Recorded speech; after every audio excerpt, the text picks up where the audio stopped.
সন্তান জন্মের পূর্বে তার জন্য দুইটা হক সে আমাদের কাছে দুইটা হক পাবে সন্তান।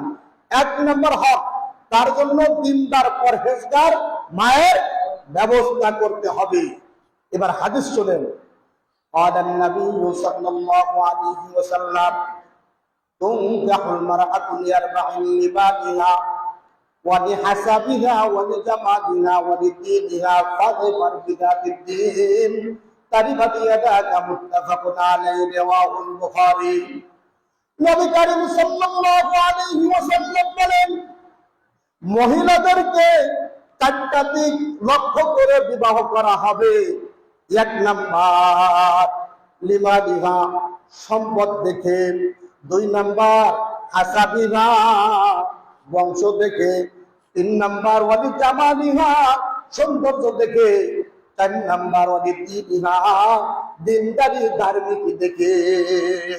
নবী হাদিসের শেষে বলতেছেন, ফাজফার বিযাতিদ দ্বীন, তুমি চারটা জিনিস শুনছো, এই চারটার ভিতরে ফাজফার বিযাতিদ দ্বীন, দিনদারিকে প্রাধান্য দিবা।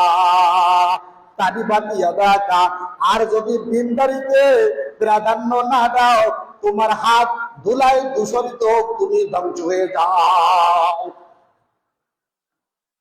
কথা বুঝতে পারছেন? মহিলাদেরকে কয়টা দিক দেখায় বিবাহ করা হবে? কয়টা দিক? চারটা দিক।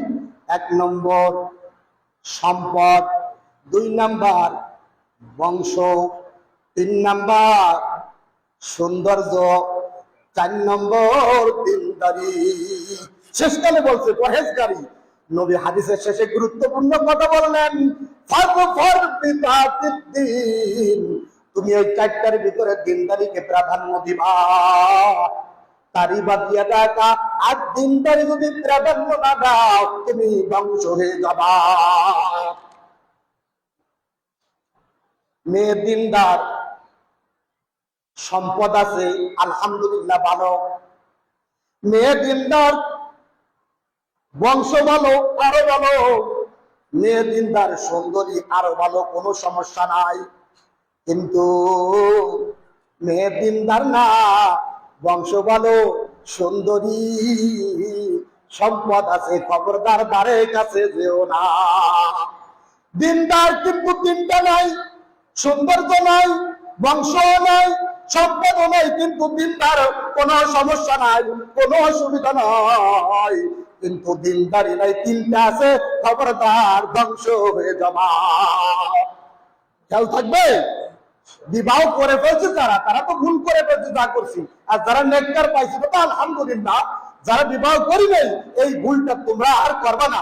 এই এলাকায় যদি আমি থাকি, আমার কাছে জিজ্ঞেস করবা, হুজুর এই এই অবস্থা, অথবা অন্য কোনো বড় আলেমকে জিজ্ঞেস করবা, হুজুর এই এই অবস্থা। জিজ্ঞেস করার টাইম আছে, আব্বারে টাইম দেয় না, মারে টাইম দেয় না, বিবাহ করে নিয়ে ঘরে, এই যে ঘরে, আর বলে কি, যদি না উঠাম ঘর বাড়ি ভেঙে লাবো, এই যে বিষ খালাম, এই যে এই করলাম, মানে বাপরেই বাড়ি করে দেয় ঘরের দিয়ে। সময় আছে। আর তুমি এরকম মেয়ে বিবাহ করে মানুষ সন্তানের আশা রাখো, এটা কখনো হবে না।